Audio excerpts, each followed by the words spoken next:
Kementerian Pendidikan, Kebudayaan, Riset dan Teknologi atau Kemendikbudristek menegaskan pembelajaran tatap muka akan dimulai pada tahun ajaran 2021-2022.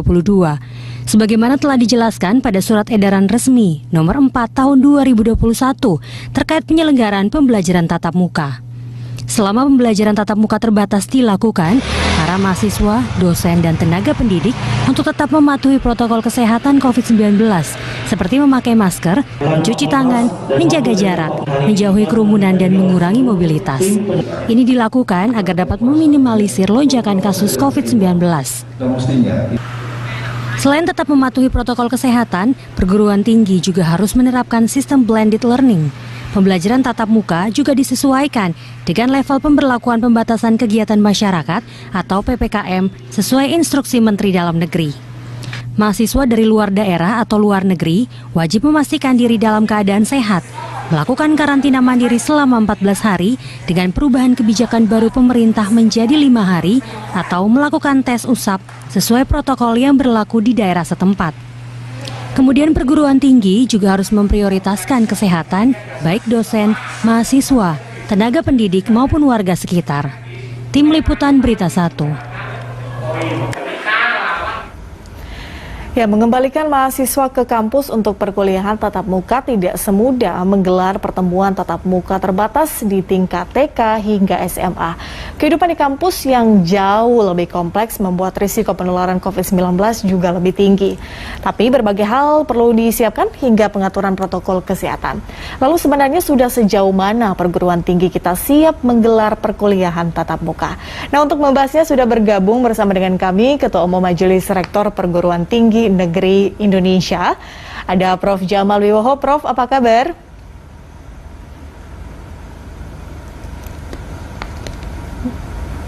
Baik, nampaknya masih di mute, Prof. Saya sehat. Sehat ya, Prof? Ya. Oke, baik, alhamdulillah. Prof, kita juga sudah terhubung dengan epidemiolog Unair, Pak Windu Purnomo. Pak Windu, apa kabar? Alhamdulillah sehat, Mbak Patricia. Baiklah, semoga semua dalam keadaan sehat dan pastinya salam sehat dulu semuanya ya. Semoga kita tetap terhindar dari penyakit apapun itu, kita nggak ingin seperti itu. Nah, kita ini juga masih berkaitan dengan itu ya, penyakit COVID-19. Saya ingin ke Prof. Jamal terlebih dahulu. Prof, sejauh ini kalau bisa digambarkan sebetulnya seberapa siap sih perguruan tinggi kita untuk menggelar perkuliahan tatap muka, Prof? Baik, Mbak Patricia, perlu saya sampaikan sebetulnya himbauan untuk melakukan PTM atau pertemuan dengan tatap muka itu sudah ada setidak-tidaknya dengan surat keputusan bersama Menteri Pendidikan, Kebudayaan, Riset dan Teknologi, Menteri Dalam Negeri, Menteri Agama, dan Menteri Kesehatan pada waktu itu. Dan keputusan bersama itu kemudian ditindaklanjuti dengan Surat Edaran Dirjen Dikti Nomor 4 Tahun 2021 yang intinya perguruan tinggi bisa menyelenggarakan tatap muka atau pertemuan tatap muka secara terbatas. Nah, kalau kita melihat desain dari surat edaran ini lebih operatif karena memang surat edaran ini diharapkan memberikan sebuah guideline bagaimana perguruan tinggi itu kemudian mulai membuka dengan PTM, karena seperti kita ketahui sejak Maret tahun 2020 itu perguruan tinggi menutup diri dalam tanda petik karena ada wabah COVID itu, dan kebijakan itu diserahkan sepenuhnya oleh Pak Dirjen Dikti agar para pimpinan perguruan tinggi bisa melakukan percobaan atau memulai perkuliahan dengan tatap muka itu. Gitu Mbak Patricia. Jadi bisa dibilang sudah sangat siap, Prof? Ya, kalau sudah sangat siap amat bergantung pada perguruan tinggi. Kalau misalnya saja Universitas 11 Maret misalnya saja, kami sejak tanggal 7 September lalu sudah kuliah. Tetapi mohon maaf, dalam prakteknya memberikan PTM untuk membuka kuliah atau membuka tatap muka ini disertai dengan dua. Yang pertama adalah bersyarat dan bertahap. Bersyarat, maka satu, PTM itu tidak diwajibkan, artinya mahasiswa itu boleh ikut atau tidak ikut. Maka sistem pembelajarannya kemudian diubah, yang awalnya itu daring, maka ini daring dan luring, atau banyak orang mengatakan menggunakan istilah blended learning, nah, dicampur atau hybrid learning. Nah itu. Yang kedua, harus ada izin dari Satgas COVID setempat, dan di dalam edaran itu juga perguruan tinggi harus membuat atau membentuk Satgas COVID. Ketiga, kalau kita lihat pesertanya itu juga harus sudah divaksin. Ya, kami menerapkan pesertanya sudah divaksin, dan alhamdulillah di perguruan tinggi di Universitas 11 Maret khususnya itu semua mahasiswa yang berada di wilayah Ekskars dan Surakarta dan sebagainya itu semuanya sudah divaksin 2 kali, sehingga memenuhi persyaratan untuk mengikuti PTM itu. Tidak hanya mahasiswanya, termasuk dosennya, termasuk tenaga administrasinya dan sebagainya. Yang kedua itu bertahap. Tidak mungkin kalau misalnya saja dalam konteks ini perguruan tinggi kita di UNS misalnya, atau di UI atau di UNER, ayo masuk bareng-bareng, kita nggak berani. Nggak berani untuk 40.000 misalnya saja di UNS itu mahasiswanya, kemudian kita harapkan untuk masuk seperti sebelum COVID, tentu tidak berani. Oleh karena itu bertahap, 30% dulu dari kapasitas ruangan, dari kapasitas itu. Kita coba misalnya saja kita punya 13 fakultas dan sekolah, maka satu hari itu hanya 3 atau 4 fakultas saja. Jadi tetap ada kegiatan, tetapi tidak ada kerumunan, tidak ada misalnya saja kemudian warung dibuka dan sebagainya, juga tidak. Nah, dan waktunya itu juga tidak lama, paling-paling ya 1 sampai 2 jam untuk setiap kali pertemuan itu. Setelah itu silahkan pulang, tidak boleh kemudian kerumunan, jajan di warung dan sebagainya atau di kantin-kantin, kita belum bisa melakukan itu. Artinya memang ada syaratnya, kemudian itu dilakukan secara bertahap. Pak Windu, catatan Anda nih Pak, kalau nanti memang sudah ada beberapa kampus yang kemudian melakukan pembelajaran tatap muka seperti itu, tapi adakah mungkin hal-hal yang harus benar-benar diperhatikan, catatan Anda ini sebelum memulai, paling tidak untuk yang belum memulai PTM ya sekarang ini, apa yang harus dipersiapkan? Ya, nah tentu perguruan tinggi yang akan membuka PTM tentu harus memperhatikan beberapa hal kan. Yaitu pertama adalah status daerah. Karena PTM perguruan tinggi itu kan terletak di sebuah daerah tertentu. Apakah daerah itu sudah dalam status yang aman atau tidak, kan gitu ya. Tapi alhamdulillah Indonesia ini sekarang sebagian besar daerah-daerah, artinya kabupaten kota itu sudah level 1 dan 2. Ya, hanya sedikit yang masih level 3. Jadi kita sudah relatif lebih aman. Kota-kota besar sudah banyak level 1, misalnya Surabaya, Semarang ya, kemudian DKI gitu. Itu sudah level 1. Ya, jadi artinya level 1 itu dilihat dari 8 indikator ya, termasuk cakupan vaksinasinya. Nah, artinya sudah aman. Jadi sebetulnya kita sudah bisa lah ya di sebagian besar kota atau kabupaten itu perguruan tingginya membuka PTM ya, meskipun memang di awal tentu tidak langsung dibuka 100% dalam arti kapasitasnya. Ya, jadi masih tadi Prof. Jamal tadi mengatakan masih ada yang 30% dulu, ya kan?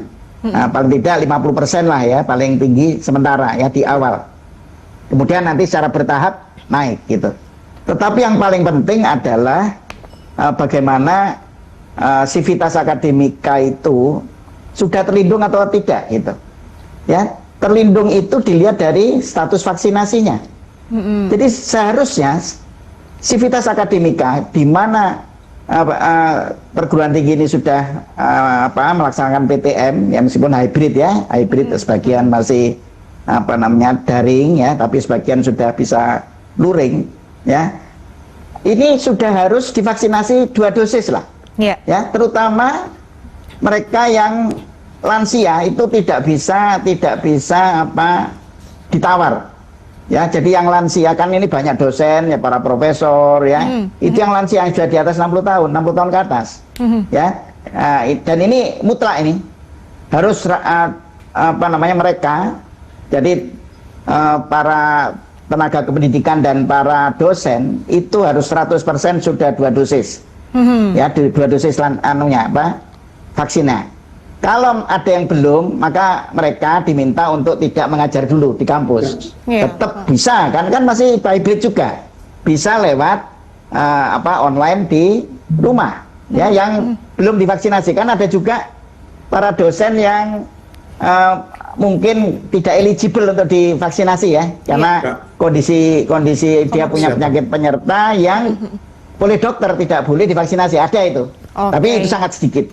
Itu mutlak nggak boleh masuk dulu ya, nggak boleh mengajar dulu di kampus, tapi tetap mengajar secara daring. Nah, mahasiswanya minimal 1 dosis minimal gitu ya.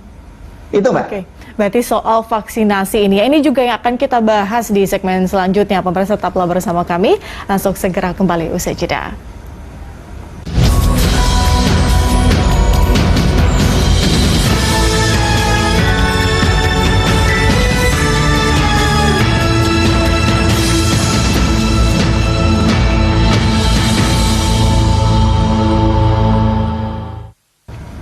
Pemirsa, kita lanjutkan dialog. Kita masih berbicara soal kuliah tatap muka. Kira-kira kapan nih akan digelar kuliah tatap muka, meskipun sudah dilakukan oleh beberapa universitas begitu ya. Dan kita masih terhubung dengan Ketua Umum Majelis Rektor Perguruan Tinggi Negeri Indonesia, ada Prof. Jamal Wibowo dan juga epidemiolog dari Unair, Pak Windu Purnomo. Saya ingin ke Prof. Jamal dulu nih. Prof, begini. Ini kan kalau kita berbicara soal pencegahan ya Prof ya, ini kan berbeda, agak sedikit lebih kompleks ya kalau kita berbicara soal perguruan tinggi seperti itu. Agak sulit mungkin kalau kita harus membuat peraturan ini di sini tidak boleh berkumpul, di sana tidak boleh berkumpul, begitu. Nah, ini caranya untuk sebagai langkah pencegahan nih Prof, agar mungkin setelah kegiatan perkuliahan selesai, kemudian ini mereka tidak memunculkan satu kerumunan nih. Ini peraturannya, SOP-nya seperti apa Prof? Ya, pertama memang para pimpinan perguruan tinggi diminta membuat sebuah SOP. Kalau kebanyakan teman-teman itu SOP-nya ya semacam surat edaran lah begitu. Surat edaran persyaratannya apa, tahapannya seperti apa, kemudian jamnya maksimal sekian. Kemudian tidak hanya tatap muka kuliah saja, tetapi juga misalnya saja kami sudah mulai membuka ujian skripsi, ujian tesis, ujian disertasi. Kita cobalah, jangan sampai kemudian semuanya harus daring, termasuk kita membuka laboratorium.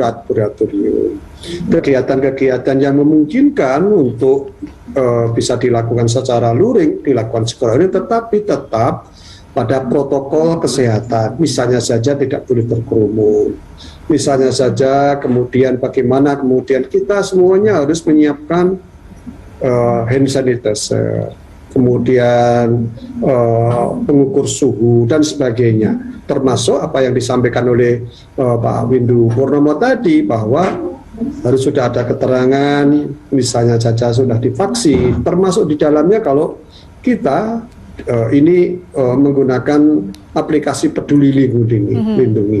Walaupun di beberapa tempat tentu tidak semua kemudian bisa dilakukan dengan aplikasi Peduli Lindungi ini, tapi setidak-tidaknya ini merupakan early warning. Termasuk pada mahasiswa, kita sampaikan setelah kuliah selesai, segera pulang.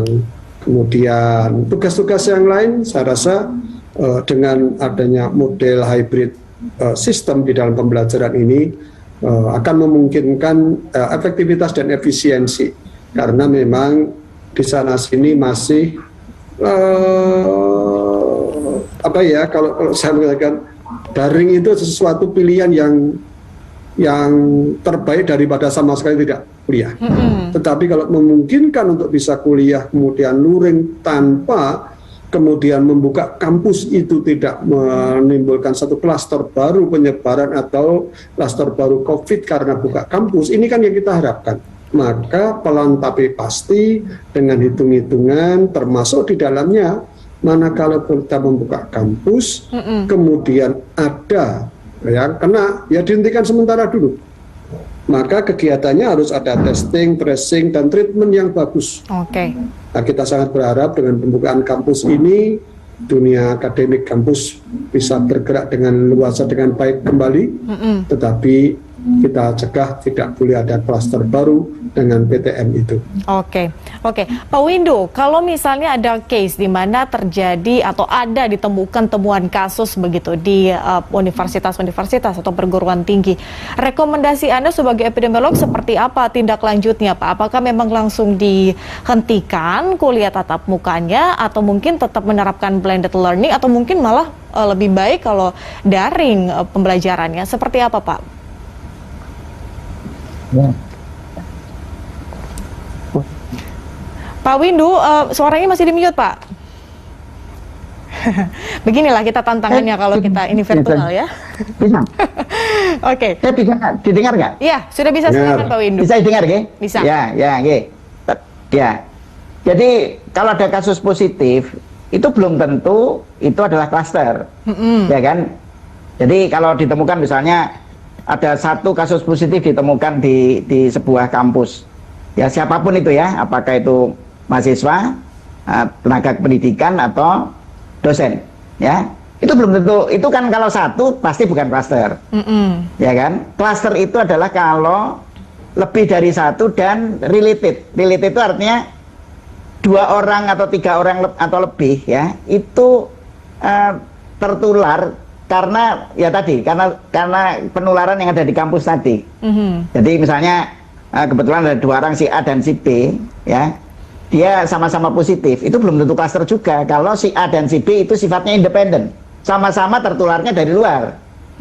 Itu kan makanya selalu fungsi tracing harus jalan, ya. Jadi nanti ada yang melakukan tracing, jadi tentu dari dinas kesehatan atau tenaga-tenaga lain, ya, yang akan melakukan tracing, kontak tracing. Nah, jadi dipastikan dulu ini terbentuknya kasus positif itu, ya, itu membentuk klaster atau bukan. Kalau bukan ya nggak apa-apa, jalan terus, ya itu berarti bukan dosanya si kampus, kan. Nah, hanya yang bersangkutan yang positif tadi langsung isolasi, tentu nggak bisa masuk dong, ya. Harus isolasi, ya, isolasinya entah terpusat, dan yang lebih bagus yang terpusat atau isolasi mandiri. Nah, tapi kalau itu adalah klaster, gitu ya, klaster, maka tentu itu adalah dosa dari kampus. Berarti apa? Prokesnya, protokol kesehatannya tidak dipatuhi, atau SOP-nya tidak dipatuhi, atau fasilitasnya tidak memadai, sehingga terjadi penularan. Nah, itu berarti memang entah fakultasnya itu tidak harus satu universitas ditutup, tidak. Itu kampusnya siapa? Misalnya kampus misalnya di sebuah fakultas, ya fakultas itu aja yang dihentikan sementara PTM-nya, ya kan? Sambil dibenahi prokesnya. Jadi itu bukan hukuman, tetapi dilakukan sebuah asesmen ulang. Apakah memang prokesnya jalan apa tidak, sehingga terjadi klaster, apakah sarana prasarananya tidak memadai. Jadi di asesmen ulang. Kemudian kalau sudah bagus, boleh lagi.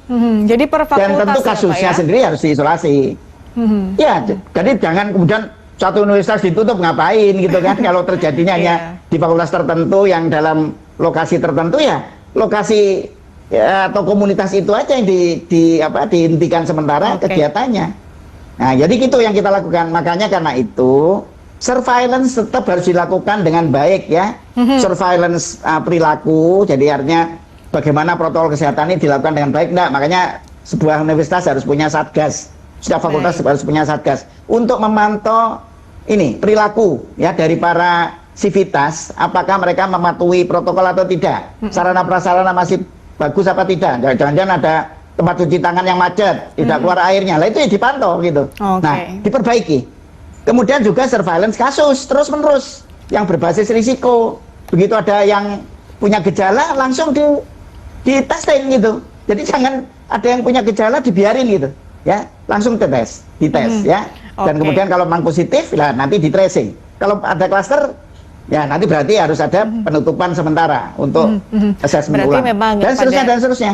Ya, pada dasarnya Betul. kita melihat situasi dan kondisinya juga ya, dan memiliki panduan paling tidak. Kalau misalnya terjadi ini, apa yang harus dilakukan begitu? Itu ada panduan-panduannya sehingga juga universitas perguruan tinggi juga tahu harus melakukan apa kalau misalnya terjadi misalnya penemuan kasus atau mungkin terjadi klaster di kampus seperti apa.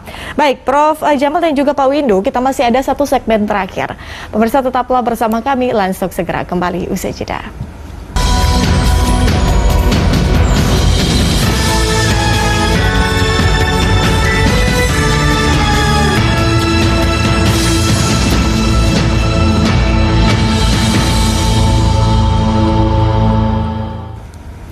Pemirsa, kita lanjutkan dialog. Kita sudah ada di segmen terakhir Dialog Landstalk siang hari ini.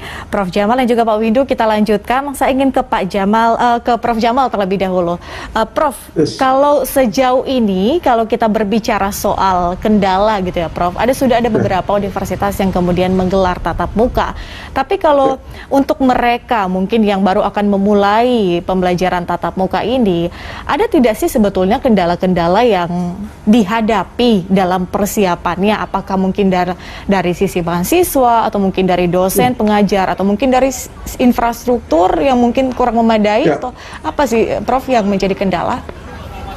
Baik, jadi kalau kita melihat ada sebuah survei kecil yang dilakukan oleh teman-teman di kami, itu rata-rata mahasiswa itu sudah rindu masuk kampus, gitu ya, sudah rindu, utamanya mahasiswa yang terkena COVID itu maksudnya itu sejak angkatan 2020 dan 2021 yang rata-rata melihat kampusnya saja belum ngerti begitu loh.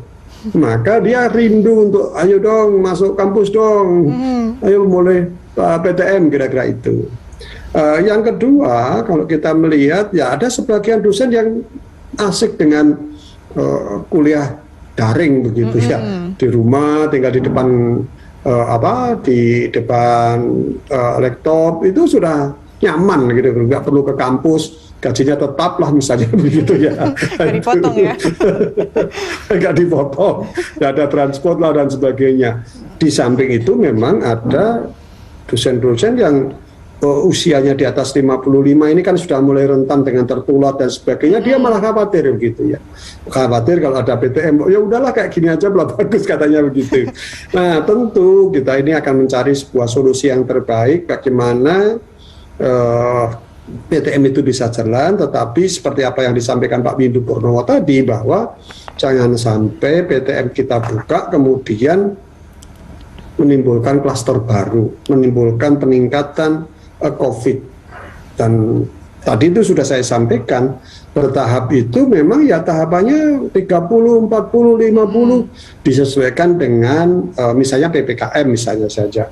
Kalau daerahnya itu PPKM-nya itu turun dari 3 ke 2, 2 ke 1, maka PTM-nya mulai dibuka begitu. Mulai dibuka sehingga apa? Sehingga harapan kita itu ya kembali ke seperti sebelum COVID lah begitu. Tetapi jangan sampai ada klaster baru tentang penyebaran COVID itu. Yang kedua, memang sekarang ini kalau misalnya saja menggunakan hybrid atau blended itu kan tidak semua perguruan tinggi kemudian mempunyai sarana dan prasarana untuk itu. Jadi ini harus kita akui, jadi lebih dari 4.500 perguruan tinggi di Indonesia, di mana hanya 122 perguruan tinggi yang negeri, itu ada sebagian perguruan tinggi yang hidup tak mati pun tak mau begitu.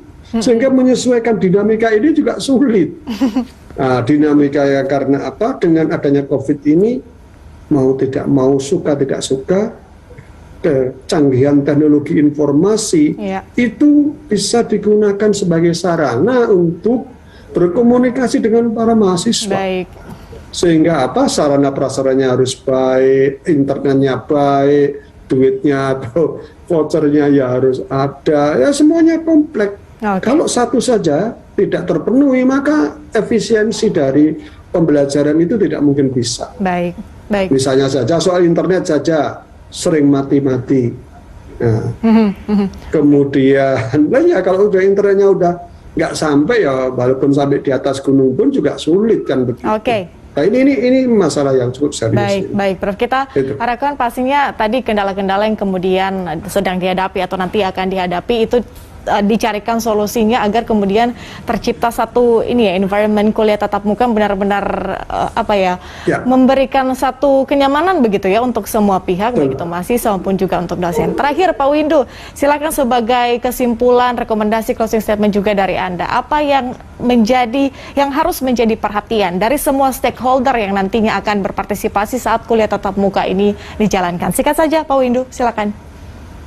Ya, jadi sekali lagi PTM sebetulnya pada dasarnya sudah bisa dimulai ya pada daerah-daerah level 1 dan 2. Cuma bagi yang belum, ya kita sabar tunggu aja sampai setelah akhir tahun ini ya, karena akhir tahun ini ujian ya. Jadi kalau akhir tahun ini dan nanti dilihatnya di akhir bulan Januari tidak ada lonjakan, itu sebenarnya aman. Ya saya yakin sudah aman gitu ya, asal ujian itu lulus. Ya, ujian akhir tahun lulus. Nah, kemudian tentu semua kan juga harus ada izin orang tua ya. Jadi tentu memang orang tua juga harus juga melihat ya mana yang aman dan mana yang tidak bagi anaknya gitu ya. Karena yang tahu tentang anaknya adalah orang tua. Kalau ada anak yang masih punya komorbid misalnya ya dan belum divaksinasi 2 dosis, sebaiknya tidak usah dulu ya sementara. Ya, jadi keputusan orang tua penting dan itu harus dihargai, dihormati. Ya, makanya kesempatan untuk PTM secara hybrid, ya itu tetap harus dibuka dulu sementara selama pandemi belum berakhir sama sekali. Ya, saya kira begitu dan kita bisa melakukan PTM dengan aman sepanjang semua persyaratan tadi dipenuhi. Oke. Saya kira gitu. Ya. Semoga semua universitas perguruan tinggi yang sudah dan akan menggelar tatap muka benar-benar melakukan SOP-nya dengan sebaik mungkin, kemudian tahu apa yang harus dilakukan apabila terjadi keadaan-keadaan yang tidak diinginkan. Terima kasih Prof. Jamal, Pak Windu sudah bergabung, berpartisipasi, meluangkan waktu untuk Berita Satu. Sampai jumpa di lain kesempatan. Yes. Sampai ketemu lagi.